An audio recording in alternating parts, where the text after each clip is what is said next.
नमस्कार दोस्तों, कैसे हैं आप सब। स्वागत है आप सभी का आपके अपने YouTube चैनल पर। दोस्तों, ऐसा माना जाता है कि प्राचीन समय में धरती पर कई देवताओं ने अवतार लिया था, जिसमें से कई ने सांप के रूप में भी जन्म लिया था।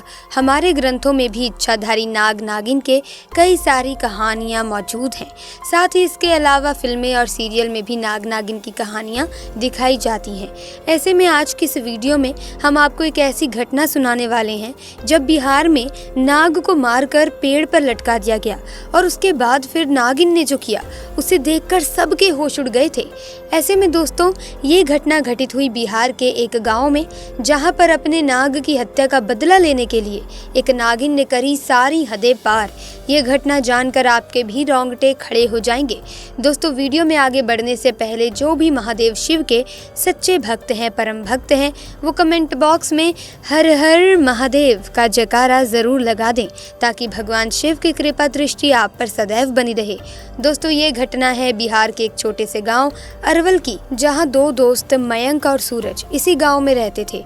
वो दोनों एक गरीब परिवार से थे, इसीलिए वो दोनों काम के सिलसिले में अक्सर दूसरे गांव जाया करते थे। जिस रास्ते से वो जाते थे वो रास्ता एक जंगल से होकर जाता था। उसी जंगल में रास्ते के करीब ही एक विशाल बरगद का पेड़ था। उसी बरगद के पेड़ पर एक इच्छाधारी नाग नागिन का जोड़ा रहा करता था। एक दिन की बात है, नागिन यूं ही जंगल में भ्रमण के लिए चली गई, लेकिन नाग वहीं पेड़ के नीचे सो रहा था। जब मयंक और सूरज शाम को उसी रास्ते से अपने घर जा रहे थे जहां वो बरगद का पेड़ था, तो उस समय वहां थोड़ा थोड़ा अंधेरा था।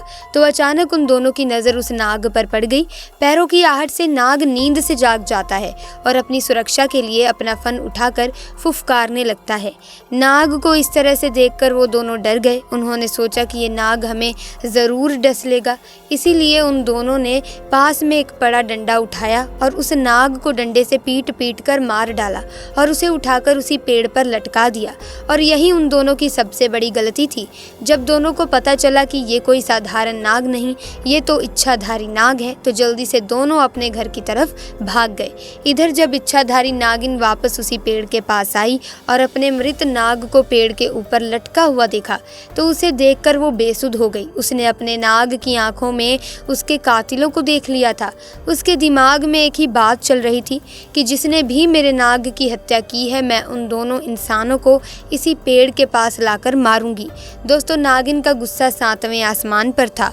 ऐसे में दोस्तों, आपको बता दें कि नाग नागिन एक दूसरे से बहुत प्रेम करते हैं, एक दूसरे के बिना ये नहीं रह सकते। ऐसे में अगर कोई किसी एक को मारकर कोई व्यक्ति इन्हें एक दूसरे से जुदा कर दे, तो ये अपना बदला बड़े ही भयानक तरीके से उस व्यक्ति को मारकर पूरा करते हैं, फिर चाहे उसे कितना भी इंतज़ार क्यों ना करना पड़े।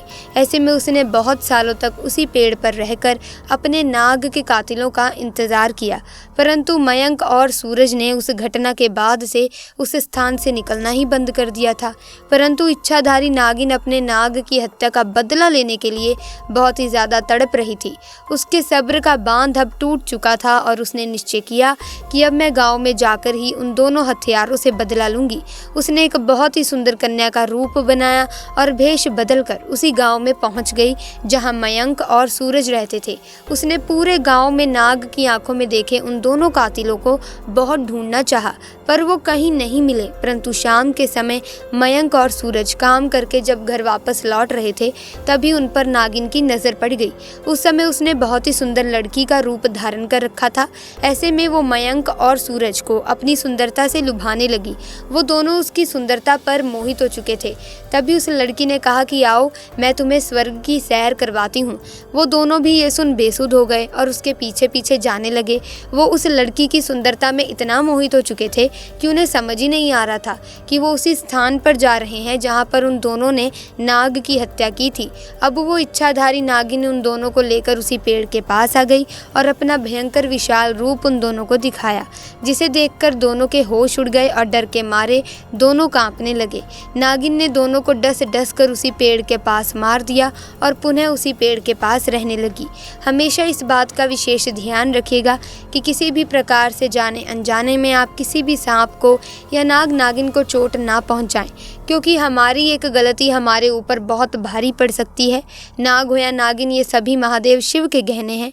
हमारा कार्य है कि जैसे हम महादेव की भक्ति करते हैं, ठीक उन्हीं के साथ ही हमें इनकी पूजा अर्चना करनी चाहिए, ना कि इन्हें चोट पहुंचानी चाहिए। तो दोस्तों, आपकी इस घटना के बारे में क्या राय है, हमें नीचे कमेंट बॉक्स में लिखकर ज़रूर बताइएगा। और अगर वीडियो अच्छी लगी तो लाइक करें, शेयर करें और चैनल को सब्सक्राइब करके बेल आइकन को प्रेस कर दें ताकि नए वीडियोस की अपडेट आपको मिलती रहे। आपका बहुत बहुत धन्यवाद।